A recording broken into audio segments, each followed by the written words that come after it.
मैं हूं आपके साथ नंदिनी यादव। वक्त हो चला है खबरों का, रुक लेते हैं खबर की ओर।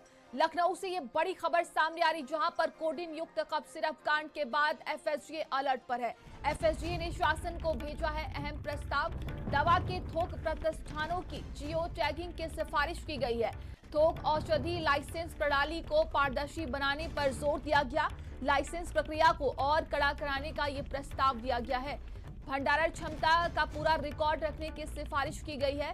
खरीद फरोख्त के जो रिकॉर्ड अनिवार्य करने की बात कही गई है और सीएम के निर्देश पर केंद्र से गाइडलाइन जारी की मांग की गई है। कफ सिरप की बिक्री पर कड़ी नजर रखने की बात कही गई है।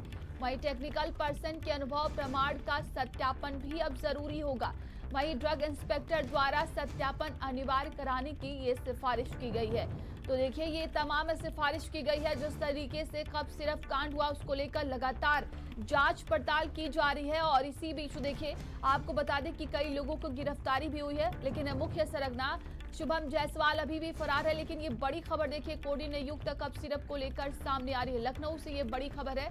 आपको बता दें कि इसके बाद एफएसडीए पूरी तरीके से अलर्ट हो चुका है और एफएसडीए ने शासन को अहम प्रस्ताव भेजा है। दवा के थोक प्रतिष्ठानों की जियो टैगिंग की सिफारिश की गई है। ये अहम प्रस्ताव दिए गए हैं। जिस तरीके से ये कांड हुआ, और देखिए, आपको बता दें कि इस पूरे मामले में लगातार अभी भी जांच पड़ताल चल रही है। वहीं थोक औषधि लाइसेंस प्रणाली को पारदर्शी बनाने पर जोर दिया गया है। लाइसेंस प्रक्रिया को और कड़ा करने का ये प्रस्ताव दिया गया है। वहीं भंडारण क्षमता का पूरा रिकॉर्ड रखने की सिफारिश की गई है।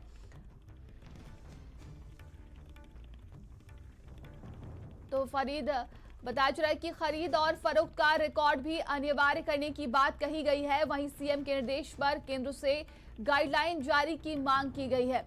तो एफएसडीए पूरी तरीके से अलर्ट हो चुका है और देखिए, ये तमाम अहम प्रस्ताव दिए गए हैं कोडीन कफ सिरप को लेकर और इस पूरे मामले में अभी भी जांच पड़ताल चल रही है। तो वहीं बता दें कि कफ सिरप की बिक्री पर कड़ी नजर रखने की बात कही गई है। टेक्निकल पर्सन के अनुभव प्रमाण का सत्यापन भी जरूरी हो और ड्रग इंस्पेक्टर द्वारा सत्यापन अनिवार्य करने की सिफारिश की गई है।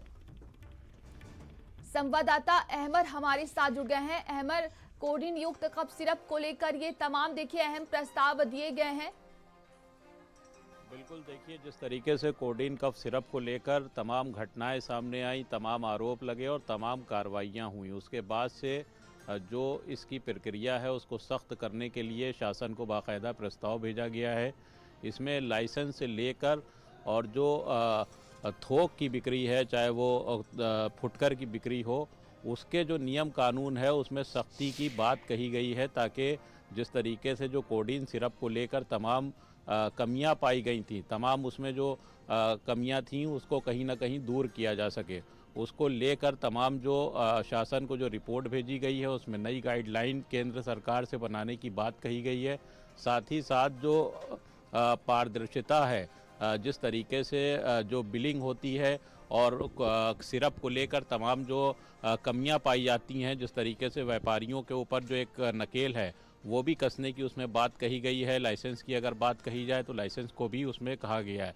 फिलहाल जिस तरीके से शासन को रिपोर्ट भेजी गई है तो उससे माना जा रहा है कि आने वाले वक्त में कोडीन कफ सिरप जो अवैध तरीके से बेची जाती थी वो बेच पाना नामुमकिन होगा, क्योंकि उसमें कई चीज़ें ऐसी हैं, चाहे वो जियो टैगिंग की बात कर ली जाए और चाहे बिलों की बात कर ली जाए। साथ साथ ये भी बताया गया है कि जो माल मंगाया जाएगा कफ सिरप का, उसके फ़ोटो और वीडियो भी उसमें उपलब्ध होना चाहिए और कितनी मात्रा में मंगाया जा रहा है, कहाँ बेचा जा रहा है और किसको बेचा जा रहा है, इसकी पूरी सूची जो है वो होना चाहिए। जिस तरीके से हम लोगों ने देखा था कि प्रदेश भर में कोडीन कफ सिरप को लेकर तमाम हलचल मची थी, तमाम राज्यों में इसके जो तार हैं वो फैले हुए हैं, तमाम लोगों से इसके तार जो हैं वो मिल रहे हैं। कई व्यापारी जो हैं उसकी जद में हैं, जांच बराबर जारी है। 36 से ज़्यादा इसमें मुकदमे दर्ज हो चुके हैं। तमाम जिस तरीके से कोडीन कफ सिरप को लेकर चर्चा हुई थी, एक सियासत भी हुई थी, जो मौजूदा सरकार है और जो विपक्ष की समाजवादी पार्टी सरकार है उसके बीच में भी तमाम नोक झोंक भी देखने को मिली थी।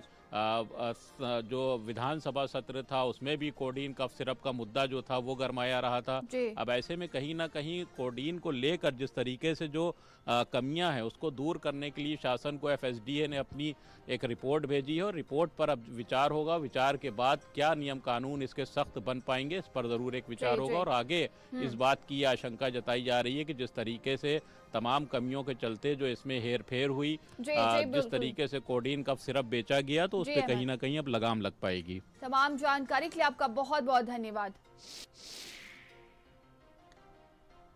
तो देखिए, कोडीन कफ सिरप कांड के बाद अब एफएसडीए पूरी तरीके से अलर्ट हो चुका है और इसको लेकर तमाम अहम प्रस्ताव दिए गए हैं। चलिए आगे बढ़ते हैं और लखनऊ